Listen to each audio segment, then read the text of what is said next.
നമുക്കൊരു വസ്തു വാങ്ങുക എന്നുള്ളത് അടിസ്ഥാനപരമായി അനുവദനീയമാണ്. കാരണം അതൊരു കടമാണ്. നമുക്ക് ഒറ്റയടിക്ക് ഒരു പ്രൊഡക്റ്റിന് പൈസ കൊടുക്കാനില്ല. ഉദാഹരണത്തിന് നമ്മളൊരു കാറ് വാങ്ങുകയാണ്, 10 ലക്ഷം രൂപയാണ് കാറിൻ്റെ വില. നമുക്ക് അതിൽ ഒറ്റയടിക്ക് 10 ലക്ഷം രൂപ കൊടുക്കാനില്ല. നമ്മൾ പറയാണ് മാസം 50,000 വെച്ചിട്ട് 20 മാസത്തിൽ ഞാൻ 10 ലക്ഷം തരാം, കുഴപ്പമില്ല.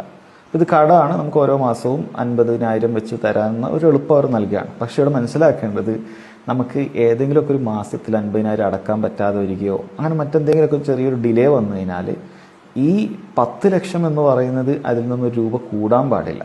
നമ്മൾ അക്കദിൻ്റെ, അതായത് കോൺട്രാക്റ്റിൻ്റെ ടൈമിൽ 10 ലക്ഷത്തിനാണ് കാറ് ഫിക്സ് ചെയ്തത് എങ്കിൽ അത് 10 ലക്ഷം തന്നെയാണ്. കടമാണ്. ഇപ്പോൾ കടം വൈകിപ്പോയാൽ നമുക്ക് കൂടുതൽ തരണമെന്ന് പറയാൻ പറ്റുമോ? പറ്റൂല. അത് തന്നെയാണ് ഇവിടെയും വരുന്നത്.